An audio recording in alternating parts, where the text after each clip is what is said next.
मेरी pregnant wife के पास एक औरत आई जली हुई बॉडी के साथ। वो मुझसे कह रही थी तुम्हारी बीवी मर जाएगी अगर तुम नहीं हो। लेकिन जब मैंने उसे टच करने की कोशिश की तो मेरे हाथ उसके बॉडी के आर पार निकल गया। दोस्तों, अगर मैं आपको बोलूं कि हॉस्पिटल की एक ऐसी आत्मा, एक ऐसी डेड बॉडी आपको हेल्प करना चाहती है और आपको वो जगाना चाहती है और वो आपको ऐसा लगे जैसे कि वो बिल्कुल रियल हो, आप उससे बातें कर सकते हो, लेकिन एक्चुअली वो 1 महीना पहले ही इस दुनिया को छोड़ करके जा चुकी होती और वो आपको इसलिए जगाना चाहती है। क्योंकि कोई आपका रिलेटिव, कोई आपका जानने वाला वहां मर रहा। ये बिहार के रहने वाले विकास के ऊपर का स्टोरी है जो बिल्कुल सच है। ये उसके साथ हुई एक ऐसी घटना है जिसे आज आप सुनोगे और लिटरली आप सोचने पे मजबूर हो जाओगे कि आखिर ये क्या हुआ। तो हेलो एंड वेलकम। तो कैसे हो आप सब? उम्मीद करता हूँ कि आप सब बेहतरीन होंगे। तो आज की वीडियो स्टार्ट करने से पहले आप सभी से एक छोटी सी रिक्वेस्ट है कि वीडियो को लाइक कर दे, क्योंकि आपका एक लाइक इस वीडियो को दूसरे लोगों तक पहुंचाने में हेल्प करता है। एंड जो भी इस चैनल पे न्यू है वो प्लीज इस चैनल को सब्सक्राइब भी कर ले।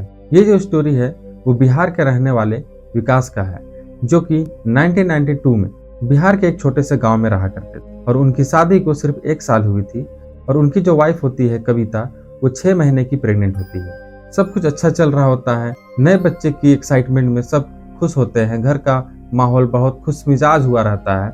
लेकिन ये सब तब बदल जाता है जब अचानक से कविता का तबीयत खराब हो जाता है और उसको फीवर हो जाता है। शुरू में ऐसा लगता है जैसे कोई नॉर्मल सा फीवर है, वायरल फीवर हो चुका है, कुछ दवाइयां खाने के बाद कविता ठीक हो जाएगी, पर ऐसा बिल्कुल भी नहीं होता है। धीरे धीरे उनकी जो तबीयत होती है कविता का, वो खराब होने लगती है। दिन प्रतिदिन वो और हालत उनका बद से बदतर होते जाता है और वो बेड पे लेट जाती है। वो उठने की काबिल भी नहीं रहती। उनका जो बॉडी होता है वो वीक पड़ने लगता है। ये सब देख करके विकास भी डर जाता है और विकास के फैमिली, माँ बाप भी डर जाते हैं कि आखिर कविता के साथ ये क्या हो रहा है। और उसके पेट में एक बच्चा भी है। ये हालत देख करके उनको बर्दाश्त नहीं होता है और विकास फटाफट कविता को लेकर के पास के एक हॉस्पिटल में चला जाता है। वहां ले जाने के बाद जो डॉक्टर होते हैं वो उनको कुछ टेस्ट वगैरह लिखते हैं कि आप टेस्ट कर लो, देखते हैं कि रिपोर्ट आने के बाद क्या निकल करके आता है। जब रिपोर्ट मिलती है तो उसमें कविता को चिकन पॉक्स निकलता है कि उनको चिकन पॉक्स हो चुका है। और ये बात सुन करके पूरे फैमिली वाले परेशान हो जाते हैं, कविता को कैसे ये हो गया और इसके जो होने वाले बच्चे हैं, जो पेट में बच्चा है, कहीं उसको कोई प्रॉब्लम ना हो जाए। तो डॉक्टर भी एडवाइस करते हैं कि मेडिसिन और रेस्ट करना बहुत ज़रूरी है, अच्छे से ख्याल रखो एक दूसरे का, क्योंकि तुम्हारे पेट में जो बच्चा है उसका भी ख्याल तुमको ही रखना होगा।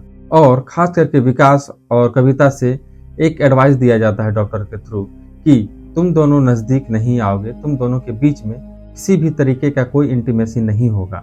क्योंकि कविता अभी बहुत वीक है। हो सकता है कि अगर तुम इंटीमेट होते हो तो इस वीकनेस की वजह से उसके ऊपर जो फीवर है वो और बढ़ जाएगा और हो सकता है कि बच्चे को भी प्रॉब्लम फेस करना पड़े। धीरे धीरे जब दवाइयाँ वगैरह जब कविता ले रही होती है तो चिकन पॉक्स और जो उसका फीवर होता है वो उतर रहा होता है। उसकी हालत में धीरे धीरे सुधार हो रही होती है और उसका देख रेख करने के लिए जो उसकी सास होती है वो साथ में ही रहा करती थी।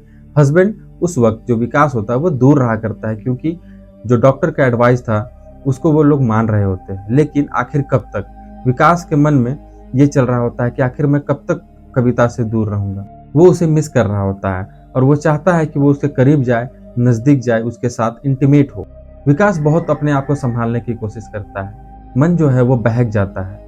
और जब एक रात जो विकास की माँ होती है वो सो चुकी होती है और ये देख करके विकास उस कमरे में जाता है और अपनी वाइफ कविता को इंटीमेट होने के लिए फोर्स करता है कि आज मैं इंटीमेट होना चाहता हूँ। कविता उसे रोकती है, उसे मना करती है कि नहीं, डॉक्टर ने जो बोला है उसे हमें मानना होगा। क्योंकि हमारे पेट में जो बच्चा है, जो बेबी है, उसको भी प्रॉब्लम हो सकता है, उसको प्रॉब्लम फेस करना पड़ सकता है, इसलिए हमें दूर रहना होगा एक दूसरे से, बात को समझो। बट विकास जैसे पागल हो गया होता है, वो मन से बहक चुका होता है, वो मानता नहीं है और वो फोर्स करता है।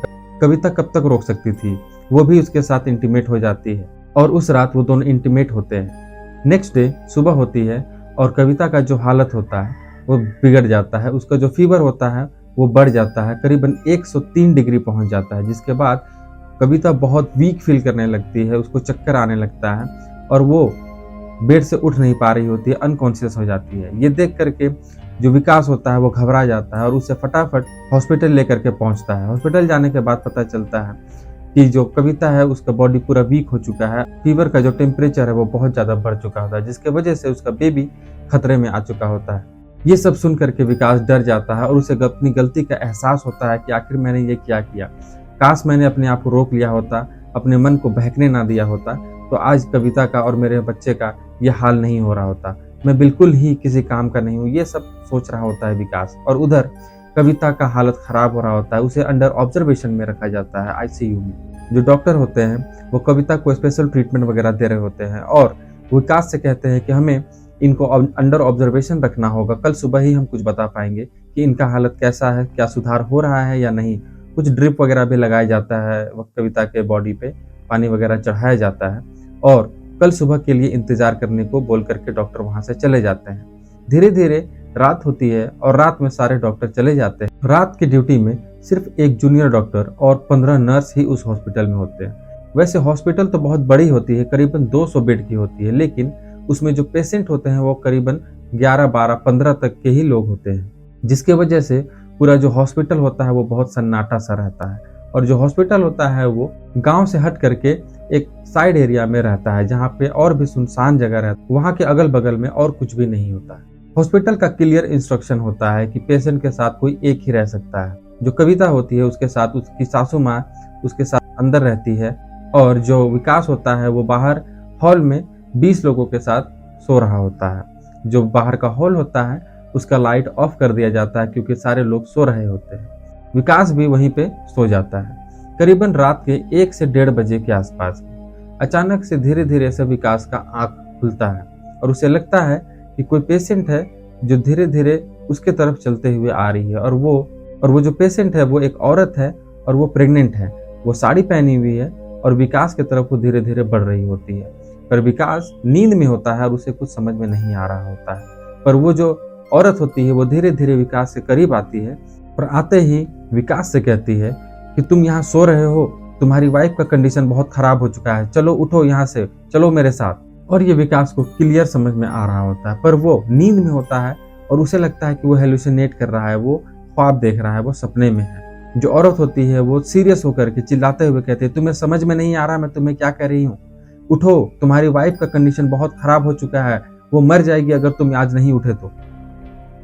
विकास ये सुन करके घबरा जाता है और उसकी आंखें खुलती है, पर वो उठ नहीं रहा होता है। तो वो जो औरत होती है वो कहती है अपने गले से जो ताबीज है वो उतार करके फेंको।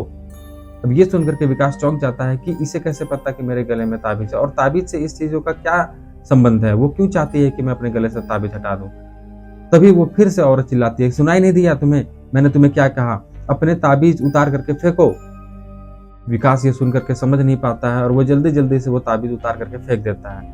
जैसे ही वो ताबीज हटाता है वो सामने का नजारा देख करके हैरान और चौंक जाता है और डर में आ जाता है। वो जो औरत होती है पूरा बॉडी जला हुआ होता है और उसका जो स्किन होता है वो गिर रहा होता है, उसकी जो साड़ी होती है वो भी जली हुई होती है, उसकी जो फेस होता है वो इतना डरावना होता है। वो देख करके विकास का वहीं पे पैंट में पेशाब निकल जाता है और वो डर के मारे कांपने लगता है।